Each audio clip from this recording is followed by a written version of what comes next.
Hello friends, welcome to rinsamayal. இன்றைக்கி நம்ம rinsamayal சேனலில் மசாலா உதிராமல் மீன் வறுவல் செய்ய இப்படி செஞ்சு பாருங்கள். டேஸ்ட்டு ரொம்பவே சூப்பராக இருக்கும். ஈஸியான ஃபிஷ் ஃப்ரை ரெசிபி.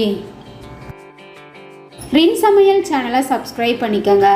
பக்கத்தில் இருக்க ஆளுன்ற பெல் ஐக்கானை கிளிக் பண்ணி வச்சுக்கிட்டிங்கன்னா நான் போடுற வீடியோ உடனே உங்களுக்கு நோட்டிஃபிகேஷனில் வந்துடும்.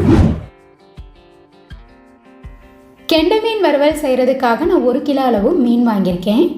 நல்லா சுத்தம் பண்ணிவிட்டு பொரிக்கிறதுக்கு ஈஸியாக சின்ன சின்ன பீஸாக கட் பண்ணி வச்சுருக்கேன்.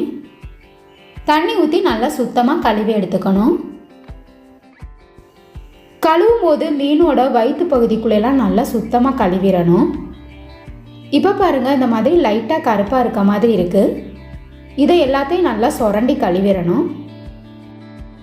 அப்போ தான் நம்ம பொரிச்சதுக்கு அப்புறமா சாப்பிடும்போது அந்த பகுதி நல்லாயிருக்கும், இல்லைன்னா லைட்டாக கசக்கிற மாதிரி இருக்கும். இதே போல் எல்லா பீசஸ்குள்ளேயும் லைட்டாக கருப்பாக இருந்தால் அது எல்லாத்தையுமே நல்லா சுரண்டி சுத்தமாக கழுவி எடுத்துடணும். நல்லா சுரண்டி கழுவுனதுக்கு அப்புறமா வயிற்று பகுதிக்குள்ளே இப்போ பாருங்கள் நல்லா வெள்ளையாக இருக்குது. இந்த மாதிரி இருக்கணும். இதே போல் எல்லா பீசஸையும் நல்லா சுத்தமாக கழுவி எடுத்துக்கலாம். 2-3 தடவை தண்ணி ஊற்றி நல்லா கழுவிக்கணும். வறுவலுக்காக மசாலா ரெடி பண்ணிடலாம். அதுக்கு ஒரு பிளேட்டில் 1.5 ஸ்பூன் அளவு மல்லித்தூள் சேர்த்துக்கணும். மிளகாய்த்தூள் 1.5 ஸ்பூன் சேர்த்துருக்கேன். காரம் உங்களுக்கு எந்தளவு அதிகமாக தேவையோ அதுக்கு தகுந்த மாதிரி கூடவோ குறைவோ சேர்த்துக்கங்க. மஞ்சள் தூள் 1/4 ஸ்பூன், கரம் மசாலா 1/2 ஸ்பூன் சேர்த்துக்கணும். தேவையான அளவு உப்பு சேர்த்துக்கங்க. இது கூட 1 ஸ்பூன் அளவு லெமன் ஜூஸ் சேர்த்துக்கணும். இஞ்சி பூண்டு பேஸ்ட்டு 1 ஸ்பூன் சேர்த்துக்கங்க. அடுத்ததாக நம்ம சமையலுக்கு யூஸ் பண்ணுற எண்ணெய் 1 ஸ்பூன் சேர்த்துருக்கேன். நம்ம சேர்த்துருக்க எல்லா பொருட்களையும் நல்லா இந்த மாதிரி மிக்ஸ் பண்ணி விட்டுறணும். எண்ணெய் சேர்க்கும் போது மீன் வறுவல் செய்கிறப்ப மசாலா உதிராமல் இருக்கும். இப்போ கொஞ்சம் கொஞ்சமாக தண்ணி சேர்த்து மீனில் நல்லா ஒட்டுற அளவுக்கு தண்ணி சேர்த்து நல்லா மிக்ஸ் பண்ணிக்கணும். இந்த அளவுக்கு மசாலா நல்லா கொழப்பாக இருக்கணும். அப்போ தான் எல்லாமே மீனில் நல்லா ஒட்டும். சுத்தம் பண்ணி வச்சுருக்க மீன் துண்டுகள் எல்லாத்துலேயுமே மசாலாவை தடவிடணும். இந்த மாதிரி ஒவ்வொரு துண்டாக நல்லா மசாலா படுற மாதிரி உள்ளுக்குள்ளெல்லாம் நல்லா தடவி விட்டுருங்க. அப்போ தான் உப்பு புளிப்பெல்லாம் நல்லா சாரும்.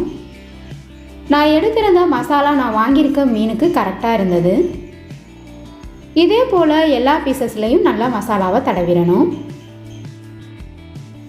மசாலா தடவுனதுக்கு அப்புறமா 1/2 மணி நேரத்துக்கு அப்படியே வச்சிடலாம்.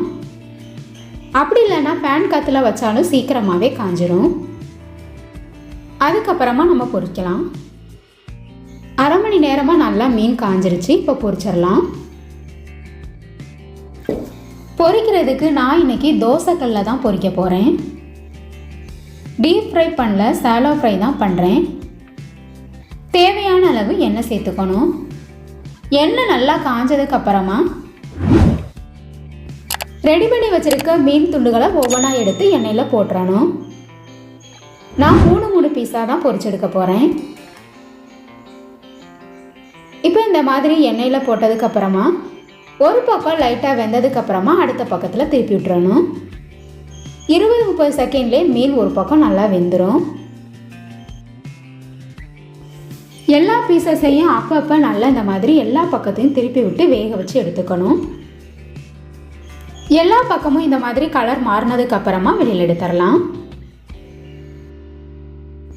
பொரிக்கும் போது அடுப்பை ஹை ஃப்ளேமில் வைக்கக்கூடாது, மீடியமாக தான் வச்சுக்கணும். ஹை ஃப்ளேமில் வச்சோம்னா சீக்கிரமாகவே கருகிரும். மசாலா உதிராமல் மீன் வறுவல் சூப்பராக ரெடி ஆயிடுச்சு. இதே போல் மீதி இருக்க எல்லா பீசஸையும் பொரிச்சு எடுத்துக்கலாம். இந்த வறுவலை நீங்களும் ட்ரை பண்ணி பாருங்கள்.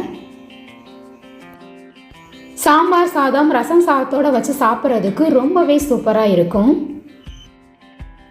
மீன் வறுவல் உங்களுக்கு பிடிச்சிருந்ததுன்னா rinsamayal சேனலை சப்ஸ்கிரைப் பண்ணிக்கோங்க ஃப்ரெண்ட்ஸ். வீடியோ பிடிச்சிருந்ததுன்னா மறக்காமல் ஒரு லைக் கொடுங்க ஃப்ரெண்ட்ஸ். கமெண்ட் பண்ணுங்கள், ஷேர் பண்ணுங்கள். பக்கத்தில் இருக்க ஆளுன்ற பெல் ஐக்கானை கிளிக் பண்ணி வச்சுக்கிட்டிங்கன்னா நான் போடுற வீடியோ உடனே உங்களுக்கு நோட்டிஃபிகேஷனில் வந்துடும். Thank you friends.